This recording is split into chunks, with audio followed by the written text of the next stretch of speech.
problema ang dumarating sa buhay, parang alon sa dagat na walang tigil ang sabay.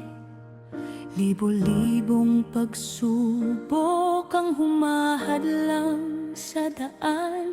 Minsan ay napapagod, minsan ay nawawalan ng labay. Daan-daang sakit ang bumabalot sa damdamin, mga luha sa gabi na walang gustong umamin, mga tanong sa isip kung bakit nangyayari, bakit tila ang bigat ng pasanay hindi mawari. Ngunit sa bawat unos may liwanag na naghihintay, sa bawat pagbagsak may kamay na umaakay. Kapag hindi na kaya ng sariling lakas at isip, may isang daan na hindi kailanman lilihis.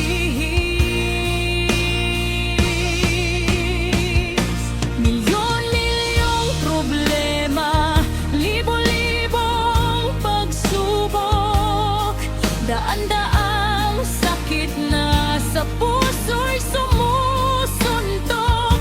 Ngunit isa lang ang solusyon sa bawat pagdaing, panalangin sa Diyos na tapat na dinggin.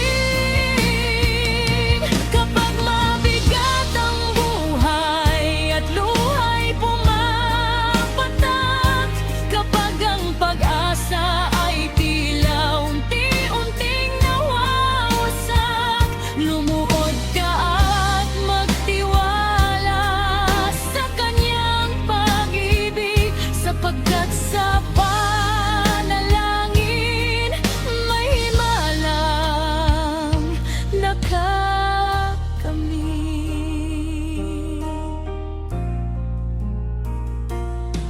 May mga pagkakataong lahat ay tila madilim, at ang bukas ay parang malabo at mahirap abutin.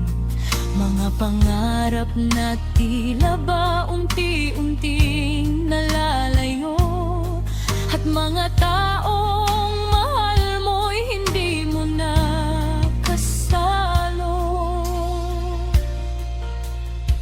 Ngunit ang Diyos ay hindi natutulog ni napapagod. Sa bawat hakbang mo siya'y laging nakasunod. Kapag ang mundo ay tila wala nang maibigay,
kanyang presensya ay may tunay na kapahingahan.